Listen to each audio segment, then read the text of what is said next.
Bonjour à tous, ravi de vous retrouver dans Prise Direct pour ce nouveau numéro. On va parler aujourd'hui des élections professionnelles. Bah, évidemment, c'est un sujet éminemment important et on en parle avec Frédéric Guyonnet. Bonjour Frédéric, Bonjour. président du SNB, le syndicat national de la banque, syndicat leader, faut-il le rappeler. Alors là, on va vraiment parler de l'organisation et de ces élections. Je rappelle que vous êtes l'auteur du livre Dialogue social, dialogue de sourds, édition Vérone, qui est un livre passionnant sur les coulisses du dialogue social. C'est un livre à lire qui est passionnant parce que vous avez un peu raconté aussi votre parcours, votre histoire de syndicaliste et votre engagement. C'est un livre passionnant. 1er janvier 2022, marqué par le commencement d'une nouvelle vague d'élections, parce qu'il faut préciser que ces élections sont lissées hein, une période assez longue dans le secteur de la banque et du crédit. Comment se sont comportées les listes SNB justement en cette année 2022? Je vois que vous avez le sourire. Ah ben bien sûr, j'ai le sourire quand vous êtes dirigeant d'une organisation syndicale qui est déjà première, donc qui est hyper challengée par les autres organisations syndicales, et que le corps électoral, les électeurs, donc qui sont les salariés des entreprises, continuent à vous faire confiance pour les représenter et accentuer encore cette confiance-là, puisque on est aujourd'hui premier syndicat du secteur bancaire avec de très bons résultats, mais on accentue encore nos résultats. C'est-à-dire qu'on fait encore mieux. Je donne quelques exemples. Alors, je lis hein, pour ne pas me tromper. Ouais, c'est ça, c'est important de ne pas oublier. Crédit Par, qui est en fait, par exemple, la banque de PSA Bank, euh, on gagne 20 points. On était à 50%, on passe à 72%. À la Banque Populaire du Nord, une entreprise de 1200 salariés, où avec plus de 10 points, nous atteignons aujourd'hui 86%. Et pourtant, on a de la concurrence. À la Banque Rothschild, Martin Morel, on gagne 20 points. On est à 72%. La Banque Populaire du Sud, on continue à progresser 65%.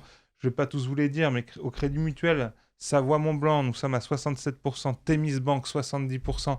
On progresse partout, même à des scores où on était déjà à plus de 50%. On continue à progresser. À Ouais. titre d'exemple, 44 élections depuis le début de l'année, on présente 44 listes, on gagne 39 élections.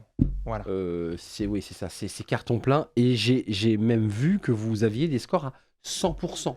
Oui, alors comment ça... Ça, c'est pas rien quand même. Non, alors comment ça Ouais, s'explique? expliquez-nous quand même. Parce que dans le milieu syndical, dans les élections professionnelles, tout syndicat qui n'atteint pas les 10% de représentativité est déclassé, c'est-à-dire qu'on ne compte pas leurs résultats et il y a un recalcul. Donc c'est-à-dire que même avec 3 syndicats, le SNB a pu faire 100% parce que les deux autres syndicats n'ont pas réalisé les 10%. Je pense à Crédit Suisse, à Buy Actea et à Volkswagen Bank où on a atteint ce score de 100%. Est-ce que vous présentez des candidats dans tous les secteurs? Parce que c'est une question qui est souvent posée. Oui, alors quasiment. Nous avons 180 entreprises à l'AFB, 270 dans la branche des sociétés financières. Alors nous créons de plus en plus de sections syndicales, là où on n'est pas présent. Cette année, nous avons créé plusieurs sections syndicales, pour ne citer qu'elles, la Banque française mutualiste, qui est en fait une filiale de la Société Générale, Revolut, qui est une néobanque, où nous avons créé une section syndicale. On a créé aussi des sections syndicales là où on n'était pas présent à l'outre-mer, hein, à la BNP Guyane, BNP Réunion. La Banque de Tahiti, à Tahiti, nous n'étions pas présents et aujourd'hui le SNB est en train de s'implanter un peu partout Euh, autour du globe. Frédéric, quand même, on voit cette liste incroyable, ces résultats vraiment qui sont plus qu'encourageants, qui sont une véritable réussite. Comment vous l'expliquez, ce succès? Alors, en fait, les élus SNB sont des élus de terrain, on colle à la réalité de terrain, et puis dans cette période d'incertitude et de trouble et de peur de l'avenir, avec la période inflationniste dans laquelle on vit, les salariés se tournent aussi vers des syndicats qui sont en capacité à dialoguer avec les directions pour trouver des solutions. Ils veulent que leur porte-parole soit écouté, soit pris au sérieux. Et c'est le cas du SNB. Plus nous ferons de bons résultats et plus nous aurons d'adhérents, plus nous serons pris au sérieux, etc. Donc il est difficile à une direction aujourd'hui de dire non à un syndicat comme le SNB parce que nous sommes dans un cercle vertueux en fait où le poids que nous avons par les élections nous donne une grande visibilité médiatique et donc une peur aussi des dirigeants. Donc ils ont envie aussi qu'on trouve des solutions ensemble pour les salariés. Donc vous nous dites que ils ont à la fois intérêt à plutôt être dans un dialogue constructif avec vous, vu le poids que vous représentez. Oui et non. C'est ça, c'est à double Oui et non. tranchant. Alors, comme je le disais, aujourd'hui, on est un syndicat qui est incontournable dans le secteur bancaire. Les syndicats qui sont présents dans une entreprise, en fait, reflètent aussi l'image de l'entreprise. Lorsque le premier syndicat du secteur n'est pas présent dans une banque ou un établissement de crédit, c'est quand même qu'il y a un problème. Si, par exemple, le SNB, on n'est pas présent dans la banque X ou Y, alors qu'on est le premier syndicat du secteur, eh ben, il faut qu'on regarde qu'est-ce qui se passe, pourquoi on n'est pas présent. Vous le savez, aujourd'hui, au fil des émissions, vous commencez à connaître de mieux en mieux le mode de fonctionnement du SNB. On est un syndicat constructif. Comme je disais tout à l'heure, on essaye d'apporter des solutions à des problématiques.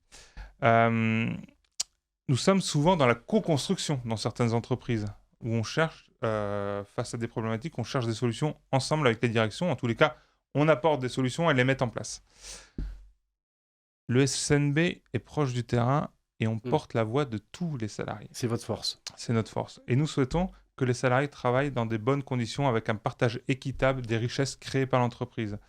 Pour produire des richesses, il faut un bon pilotage et donc on a besoin aussi des dirigeants. Donc c'est tout ça en fait qui fait que le SNB aujourd'hui fonctionne. Vous l'avez évoqué, cette question de la pluralité avec des scores à 100%, vous nous avez expliqué ce report en fait mécanique qui fait que vous atteignez 100%. Il y a une vraie dynamique électorale côté SNB, et elle ne date pas d'hier. Vous l'avez portée, vous l'avez accompagnée. Si des salariés nous regardent là et se disent ben, moi je trouve que ce syndicat est formidable, mais le problème c'est qu'il n'existe pas chez moi. Comment on fait?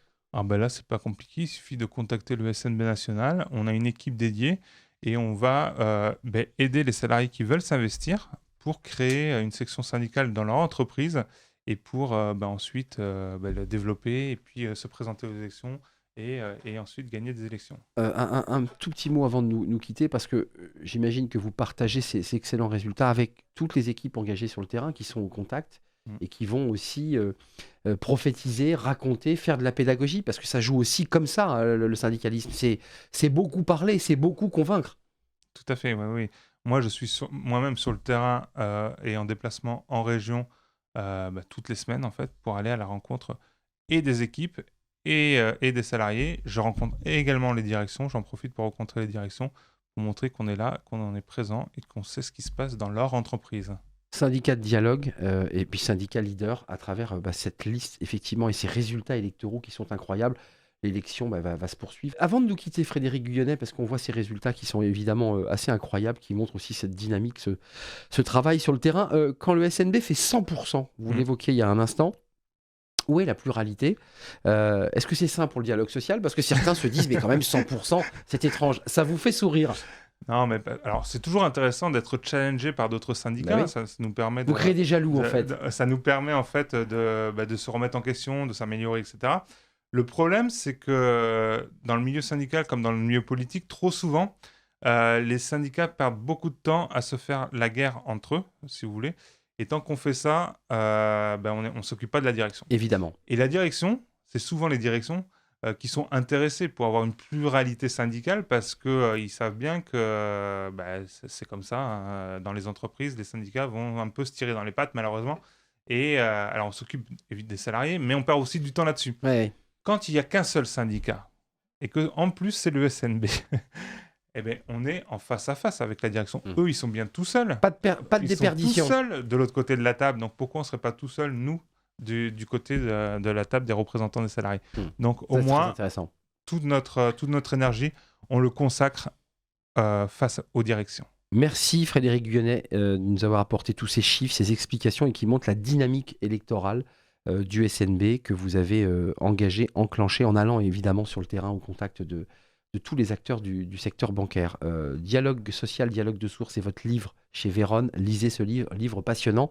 Merci à vous, merci de votre fidélité. Et puis on se retrouve évidemment très prochainement pour un nouveau numéro de En Prise Directe. D'ici là, réagissez, faites-nous partager vos sentiments, vos réactions. Et je vous dis à très très bientôt. À bientôt, merci.